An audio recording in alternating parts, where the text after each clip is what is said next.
महाराज जी, क्या कोई ऐसा मंत्र या स्तुति है जिसे सुनकर गर्भस्थ शिशु को आध्यात्मिक बल और शुद्ध संस्कार मिल सकते हैं? भगवान के नाम कीर्तन और भगवान की लीला कथा में अपार सामर्थ्य है।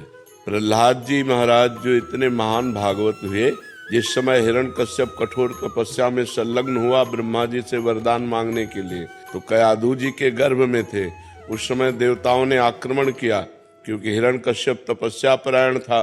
तो जो अन्य सेनापति, दैत्य सेनापति थे, उनको देवताओं ने परास्त कर दिया और पूरे महल में छानबीन की, तो और तो सब भाग चुके थे। कयाधु गर्भवती थी, इनको बंदी बना लिया, हिरण्यकश्यप की पत्नी को, और बंदी बनाकर लिए जा रहे थे। तो देवर्षि नारद जी रास्ते में मिले, तो उनका कहाँ जा रहे हो? तो उनका इस के अंदर हिरण्यकश्यप का वो जब बालक पैदा होगा तो उसे मार डालूंगा मैं। उनका तुम्हारी क्या सामर्थ्य उस बालक को मार सको? ये निंदनीय कार्य करने की सोचना भी मत, छोड़ दो। तो कयाधु को छोड़ दिया। तो कयाधु को देवर्षि नारद जी अपने आश्रम ले गए और वहां भगवान का नाम कीर्तन, भगवान की कथा। तो गर्भ में ही प्रहलाद जी महाभागवत बन गए।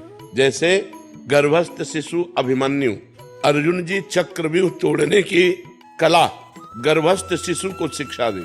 अब वो जब 7वां द्वार तोड़ना था आखिरी, तो उसमें माँ को नींद आ गई, तो वो नहीं सुन पाए, क्योंकि माँ के कान से ही वो सुन रहे थे। तो इससे पता चलता है कि अगर हम गर्भस्थ नारी को सात्विक भोजन पवावें, भगवान की कथा सुनावें, भगवान नाम कीर्तन करवावें, शास्त्रों का कीर्तन सुनावें, तो इससे उसका परम मंगल हो जाएगा। और राम कृष्ण हरि जो नाम प्रिय हो, खूब नाम जप करे, इससे जो गर्भस्थ शिशु है वो भगवान का भक्त बनेगा, वो धर्मात्मा बनेगा। लेकिन जब गर्भ रह जाए, फिर मैथुन नहीं करना चाहिए।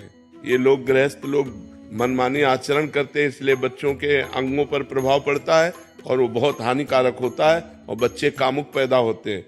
जिस दिन ये पता चले कि स्त्री गर्भस्थ है, उसी दिन से ब्रह्मचर्य रहना चाहिए, जब तक बालक प्रकट ना हो जाए। और तो अब आजकल लोग इन बातों को, धर्म शास्त्रों को न पढ़ते हैं और न मानते हैं।